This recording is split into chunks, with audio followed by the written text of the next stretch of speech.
Bom dia a todos. Meu amigo Charles Azevedo. Prazer imenso estar com você aqui, com todos. Muito bacana. Ô, meu amigo, Espero que bom seja dia, produtivo. bom dia. Você me Publicamente te ouve bem, me agradecer. vê bem? Como é que tá? Perfeito, perfeito. Melhor, eu estou estragando a cena, né? Nada, um prazer enorme estar com você, viu, Charles? Obrigado pelo seu convite e obrigado a todos que estão conosco aí. Marcelo, primeiro, antes de mais nada, publicamente agradecer. Você é um querido, um amigo querido, um cara que eu tenho muito apreço, muito respeito, muita consideração. Miro você como exemplo, tá? Puta, Em tá mal de todos, em exemplo pra todos, caramba, hein? em todos os sentidos. Você é um cara ímpar na vida de todo mundo. Tanto que quando eu publiquei que você seria você, meu amigo do céu. O Truzio é um cara sensacional, foi meu professor. Você é o professor de todo mundo, né? Obrigado. Então, conseguir o teu aceite é algo assim que me deixa muito feliz. Porque, assim, é um projeto simples, de uma live simples, às quartas-feiras, tentando trazer alguma coisa de conteúdo para os alunos, para os interessados. Perfeito. E você ter aceito o convite é sensacional. Achar uma brecha aí na tua agenda. Nada, uma Muito alegria obrigado, imensa, tá? Charles. Eu que te E ó, agradeço. recorde de entradas aqui, tá, meu amigo? Opa. Recorde. Você é único. Bom, professor Marcelo Truz, doutor Marcelo Truz é advogado, professor, mestre e doutor em Direito pela PUC, vice-presidente da IBDFAN São Bidefan. Paulo, É. autor de diversas obras, artigos, etc. Eu tenho uma aqui com muito orgulho, Você a tava lá. justa causa testamentária, meu amigo, É, devidamente infungibilizada por você em 2012. é isso aí. Lançamento. Eu lembro desse dia, fiquei muito feliz e ter você como um amigo é algo impagável. Alegria minha, Charles. Você tem a palavra para falar sobre o tema hoje, Então, contratualização das relações familiares, na da qual você é realidade, mestre. né, Fica à existe. vontade. Eu te agradeço a tua oportunidade, Charles, pelo seguinte: o bate-papo é mais focado para as pessoas que estão na área, né, enfrentam as dificuldades aí da advocacia familiarista, no momento em que as pessoas elas têm um desejo cada vez maior, Charles, de uma liberdade, de autonomia privada para disciplinar os seus relacionamentos afetivos, tá? Eu vou fazer um contraponto, porque o modelo que nós temos hoje é muito diferente daquilo que nós tínhamos no Código de 16, antes da Constituição de 88, em que a família era uma família instrumentalizada e patriarcal, né? É, Quando a gente pensava naquele modelo, a figura do chefe de família ainda estava no modelo do homem, o casamento se esgotava como o único modelo de família e era um casamento indissolúvel. A dissolubilidade do vínculo vem em 77, mas com uma série de restrições. 88 tem uma mudança paradigmática em que a família deixou de ter aquele contexto de ente abstrato, a proteção da família abstrata, para a proteção dos entes que compõem essa família. Muito bem. E aí nós tivemos uma série de outros modelos, que não só o casamento, para desenvolver as nossas relações afetivas, né? E isso traz repercussões, evidentemente. O que acontece é que essa questão da autonomia para disciplinar o relacionamento, ela é um pouco ainda mal analisada em termos dogmáticos. Isso me preocupa um pouco. O que eu quero dizer com isso? As pessoas entendem que elas podem fazer absolutamente o que elas quiserem durante uma relação afetiva, e isso não é verdade. Ao mesmo tempo em que elas querem contratações, imaginando que elas estarão protegidas com isso, e que, na verdade, existe uma discussão. Nós estamos num caminho em relação ao direcionamento de uma autonomia cada vez maior, tanto para a eleição dos modelos em que exerceremos os nossos afetos, quanto as consequências deles. Só que nós temos ainda limitações. E aí eu gostaria de trazer questões práticas para que a gente pudesse discutir. Então, eu pensei em 3 pontos importantes, que são os seguintes. Contratualização das relações de família. O contrato de namoro é um contrato? Para que ele serve? Segundo, eu posso disciplinar impacto antinupcial, renúncia antecipada de herança, como um monte de gente está fazendo? Posso dizer que eu não vou pagar pensão? Veja só que interessante. E eu vou dizer isso porque o caso ficou muito conhecido, aquele jogador de futebol, o Endrick, do Palmeiras, e eu estou dizendo que isso saiu em todos os jornais. Ele fez um contrato de namoro onde, inclusive, estava dito quais eram as formas que eles deveriam se comunicar com o público nas redes sociais. Se ele podia dar like, se não pode dar like, se separar, se vai ter indenização ou não. Será que isso realmente tem um caráter e uma vinculação jurídica, né? Agora, veja você que há um direcionamento, há um anseio, isso é claro, que as pessoas possam reger os seus relacionamentos. Onde está o contraponto e eu queria dizer isso? Há que se ter muito cuidado, porque a questão tem sido ventilada na prática de um jeito pouco técnico. E promessas podem não levar à terra planejada. Então, por exemplo, quando a gente trabalha a questão da renúncia prévia à herança, nós, advogados, a maioria, nós alertamos os clientes dos riscos, mas todo mundo fazia a renúncia antecipada à herança. Isso é uma contratação? É. O TJ São Paulo acabou de enunciar agora, recentemente, a proibição, através das normas da corregedoria, que os tabeliães consignem renúncia antecipada nos pactos antinupciais.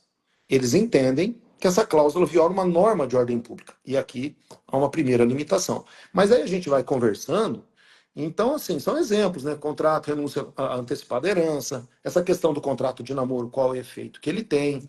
Uma questão interessantíssima, e você aí casado muito bem há muito tempo. O modelo do teu casamento, será que é o mesmo modelo daquilo que você enfrentou tantos anos atrás? Posso fazer um rearranjo, não só patrimonial, nas regras do casamento, na comunhão de vidas? Porque comunhão de vidas é um caminhar, né, juntos. De repente, essas contratações, que é aquilo que a Silvia Marzagão chama de contratos paraconjugais, isso aí tem validade, não tem validade? Vou dar um exemplo aqui também, aí nós vamos bater papo. Imagine você hoje, sua esposa trabalha, professora, você chega, recebeu uma proposta, eu vou embora e você tem que abandonar tudo. Ah, tá bom, nós vamos abandonar tudo, que é o que a maioria faz. Mas então vamos fazer um contrato aqui que se der errado em 5 anos e eu abandonei tudo, você tem que me dar uma indenização. Você tem que suportar. Será que isso é válido? Veja só, a gente está entrando numa seara daquilo que antes era inimaginável, mas que a gente passa a ter uma série de consequências na área de família. E aí talvez a gente tenha que analisar de uma forma mais criteriosa para saber se nós vamos ter ou não efeitos jurídicos daquilo que está sendo levado aos papéis. Entendeu? Não, perfeito. Marcelo, até uma live anterior foi com o Dr. Ronaldo Merig. Eu vi, E ele, depois, e ele falou. eu tentei E entrar ele ao vivo, falou mas depois eu assisti. não, Falando de negócio jurídico. ele até fez um Aliás, a comentário. tese de doutorado dele ficou muito boa. Defendeu agora há pouco tempo. Eu estava até aqui, eu li, gostei muito da parte de autonomia privada, da maneira que ele aborda. Então, era exatamente isso que eu ia perguntar para você. Que ele até colocou, ele estava falando sobre, acho que sobre princípios contratuais, alguma coisa assim, enfim, não, função social do contrato. E aí ele falou alguma coisa sobre a questão da autonomia da vontade, que eu entendia que sem colocar uma hierarquia em princípio, mas e sim adequação ao princípio ao caso concreto, não um princípio que seja mais importante do que o outro.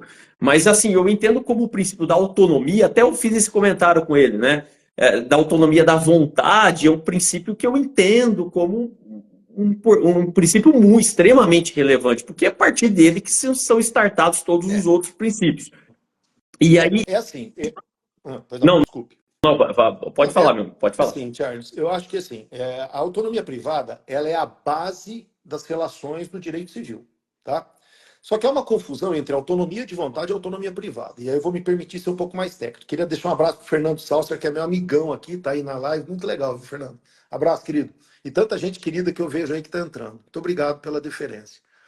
O Diogo Merlone, de Campo Grande. Um beijão para você, Diogo.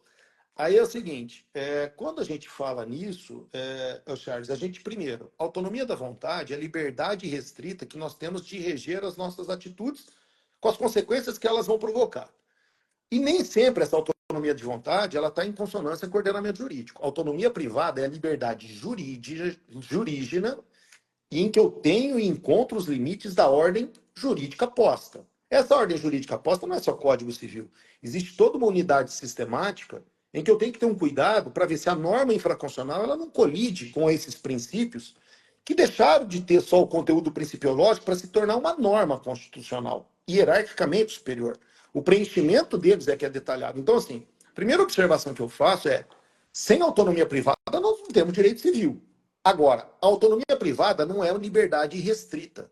O ordenamento jurídico impõe limites a algumas questões. E, naquilo que respeita às relações familiares, em especial, há um regime jurídico que é um pouco diferente. Ele está na ordem privada, e se você buscar os acordos do STJ, todos eles ressaltam que o Estado não tem que interferir na família, como está no texto constitucional do livre planejamento familiar, e que o Estado vai interceder minimamente. Porém, na prática, você busca os acordos do STJ e vai ao encontro da Constituição, há um princípio da solidariedade, e esse princípio da solidariedade, ele é traduzido no ordenamento de diversas formas. Alimentos, é norma posta. Eu posso renunciar a alimentos dos parentes? Não, é solidariedade imposta. Eu posso renunciar entre cônjuges no momento do fim do casamento, porque ali acaba o vínculo. Mas antes, você sequer casou. Como é que você abre mão do dever de mútua assistência, que é um dever imposto? Todas as regras de solidariedade, alimentos, direito sucessório, são normas cogentes. Legítima no direito sucessório é a tradução, é a concretude do princípio da solidariedade no fenômeno sucessório. Todas essas regras, Charles, elas são impostas porque elas são regras de solidariedade. Então, assim, se você vai morar junto com a tua esposa ou não, isso cabe ao casal. Pode escrever? Dá um exemplo. No meu pacto antinupcial, está escrito que nós vamos morar em casas separadas e teremos 2 domicílios. Todo mundo sabe, minha esposa mora em Campo Grande, eu moro aqui. Isso interessa a nós, porque não é regra de solidariedade. Se eu vou mais longe, hein? Se vai ser fiel, se não vai, isso diz respeito a casal. Agora, o que você não pode imaginar é que entrar numa relação familiar, casamento, união estável e, em especial, parentesco, e que isso você vai poder afastar regras de solidariedade. Na melhor doutrina, o que você não derroga são regras solidárias. Insisto, alimentos, bem de família, direito sucessório, legítima de herdeiro necessário, tudo isso eu não posso contratar antecipadamente. Eu vou ter limites. E aí eu queria fazer uma dicotomia, uma distinção técnica, que as pessoas confundem questões patrimoniais com questões existenciais. São naturezas diferentes. Naquilo que envolve patrimônio, eu tenho uma liberdade muito maior. Por quê? Pessoas maiores, capazes, questões patrimoniais, você tem livre disposição. Porém, no casamento, isso sofre uma restrição em alguns pontos. Por exemplo, regime de bens. Eu vou ter que fazer um pacto antinupcial e se eu quiser mudar, eu tenho que mudar por força de lei. Eu não posso ir contratando do jeito que eu quero. Então, há uma restrição que está na lei. As questões existenciais, que são aquelas que estão ligadas à personalidade, essas eu tenho realmente a execução da minha própria personalidade, então eu teria que ter uma autonomia maior, só que coloca isso nas relações de parentesco. Então, por exemplo, eu posso renunciar à autoridade parental ou poder familiar? Não, em nenhum dos ônus, porque aquilo não é uma faculdade, aquilo é uma imposição pública. Se a gente partir para isso, Charles, a gente começa a enfrentar uma série de restrições na autonomia privada, em que a limitação está na lei, em normas de ordem pública. A grande questão é, o que é norma de ordem pública ou não? E aqui a gente está numa fase de transição. Por que fase de transição? Vou dar um exemplo para você. Recentemente, há uma discussão séria sobre o contrato de namoro. As pessoas estão com medo, tanto assim, mas eu posso livre planejamento familiar, tudo bem? Livre planejamento, ou veio união estável, ou eu vou casar. Só que o Estado interfere cada vez mais, primeiro, para aproximar os 2 institutos e para jogar uma porrada de efeito que às vezes o nego não quer. A pessoa não quer. O que acontece? As pessoas começaram a ter medo dessa ingerência estatal, que tanto fala de livre planejamento familiar, falando, eu vou fazer um contrato de namoro para deixar claro que eu só estou namorando, eu não estou vendo união estável. Namoro não tem problema nenhum, união estável tem uma família, com todas as consequências que são impostas pelo ordenamento. Ô Marcelo, uma vez eu fui tentar explicar isso para minha esposa, o tal do contrato de namoro, né? E minha esposa é dentista, enfim, tem absolutamente. Eu tô te cortando, mas porque você falou e foi muito engraçado. Aí ela falou assim para mim, falou, amor, mas peraí, eu tenho que fazer um contrato que eventualmente eu vou namorar com você, eu vou namorar com uma outra pessoa, eu tenho que regulamentar algo É uma que é loucura. simples. É uma loucura por quê? Porque, na verdade, as pessoas passaram a ter medo daquilo que o STJ intitulou, e que eu não gosto, o chamado namoro qualificado. Que se tem namoro qualificado, tem Exato. namoro desqualificado, Namoro né? Fala, Henricão, tá bom? qualificado, cara, Namoro namoro não é qualificado. namoro. O que eles quiseram dizer, e é isso, né? Qual é o sentido a semiótica aí do termo, né? O simbologia que foi utilizado é aquele namoro que você tem uma proximidade tal, que você não está em união estável, mas final de semana você está junto, você viaja junto, fica muito tempo junto. Vários casais durante a pandemia foram morar juntos para que eles permanecessem ali, não sozinhos, né? Então, isso qualificou uma união estável? Não. Mas as pessoas passaram a ter medo. Então, olha, vamos fazer um contrato de namoro onde a gente diz que nós estamos namorando. Esse contrato tem natureza contratual? Para mim, não. É uma mera declaração. É uma figura que ainda a autonomia privada não tem a qualidade, não é uma vontade qualificada que afasta uma união estável se tiver presente uma união estável. E olha Entendi. como é importante a dogmática jurídica. A natureza jurídica da união estável, que é um ato-fato para mim, se tiverem presentes os requisitos, você está em união estável. Você pode escrever que é tico-tico no fubá, é o que for. União estável está qualificada. E aí aquele contrato perde a característica. Só que ontem eu recebi uma publicação do Tribunal de Justiça do Paraná, dizendo o seguinte: não, vocês fizeram um contrato de namoro, tem validade, os elementos do negócio jurídico, eles estão aptos. O que ninguém está dizendo, e isso saiu nas redes sociais, é que esse mesmo acordo fala o seguinte: além do contrato, vocês não tiveram vida como casal, ou seja, ele foi além. O contrato pesou na decisão, mas ele avançou para analisar se os requisitos da união estável não estavam presentes. Só que isso ninguém fala.